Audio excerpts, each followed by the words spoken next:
মাগরিবের পরে কারো সঙ্গে কথা না বলে এই দোয়াটি 7 বার পরে আল্লাহ তাআলার কাছে যা চাইবেন আল্লাহ আপনাকে তাই দান করবে। অভাবে আছেন, ঋণগ্রস্ত আছেন, মাথায় টেনশন, ঋণের বোঝা, বাড়িতে থাকতে পারতেছেন না, আল্লাহ সব আপনার পেরেশানি দূর করে দেবে ইনশাআল্লাহ। যদি আপনি আমলটি করতে পারেন, আমল মানুষের জীবন বদলিয়ে দেয়, আমল মানুষের জীবনকে পরিবর্তন করে দেয়। আল্লাহ তাআলা আপনার সব দোয়া কবুল করে নেবেন ইনশাআল্লাহ।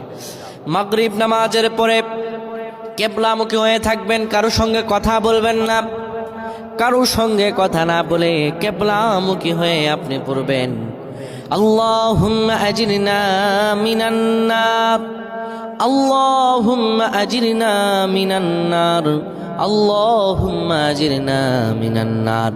যদি এটি আপনি মাগরিব নামাজের পরে কারো সঙ্গে কথা না বলে পড়ে 7 বার পরে দুটি হাত তুলে আল্লাহর কাছে দোয়া করেন, আল্লাহ জাহান্নামের আগুন থেকেও বাঁচাবেন এবং আল্লাহ আপনার সব দোয়াগুলো কবুল আর মঞ্জুর করে নেবেন। আল্লাহুম্মা আমিন।